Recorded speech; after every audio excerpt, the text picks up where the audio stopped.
পশ্চিমাদের চ্যালেঞ্জ জানিয়ে চলতি বছরই পঞ্চমবারের মতো রাশিয়ার প্রেসিডেন্ট হয়ে আরও ৬ বছরের জন্য মসনদে নিজের ক্ষমতা পাকাপোক্ত করেন ভ্লাদিমির পুতিন। ২ বছরের বেশি সময় ধরে ইউক্রেন যুদ্ধে জড়িয়েও রুশ রাজনীতিতে নিজের আধিপত্য ধরে রেখেছেন। সম্প্রতি ন্যাটোভুক্ত কোনো দেশ ইউক্রেনে সেনা মোতায়েন করলে ইউরোপের সঙ্গে সরাসরি যুদ্ধের হুঁশিয়ারি দেন পুতিন। আর এতেই শঙ্কিত হয়ে পড়েছে ইউক্রেনের প্রতিবেশী পোল্যান্ড। পুতিনের ওই হুঙ্কারে দেশটির জনগণের মন থেকে রুশ ভীতি দূর হচ্ছে না বলে জানায় বিভিন্ন আন্তর্জাতিক গণমাধ্যম।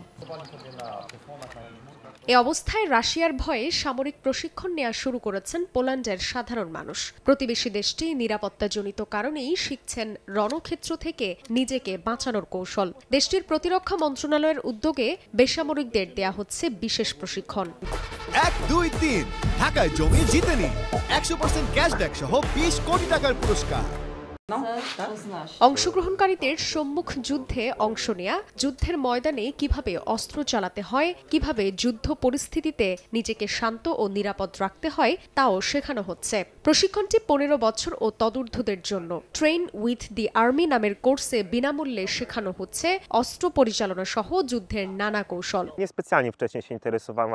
আমি আগে সামরিক বাহিনীতে আগ্রহী ছিলাম না, কিন্তু ভূরাজনৈতিক পরিস্থিতি, বিশেষ করে রাশিয়া ইউক্রেন যুদ্ধের পর উদ্বেগ থেকেই প্রশিক্ষণে সক্রিয় হয়েছি। রাশিয়া ইউক্রেন যুদ্ধ শুরুর পর বিভিন্ন সময়ে নাগরিকদের জন্য একাধিক সামরিক প্রশিক্ষণের আয়োজন করে পোল্যান্ড। সম্প্রতি এসব প্রশিক্ষণে অংশগ্রহণের হার বেড়েছে বলেও জানানো হয়। এখন পর্যন্ত মস্কোর সম্ভাব্য হামলার ভয়ে অন্তত 23,000 মানুষ সামরিক প্রশিক্ষণ নিয়েছেন। জান্নাতুল সাদিয়া, সময় সংবাদ।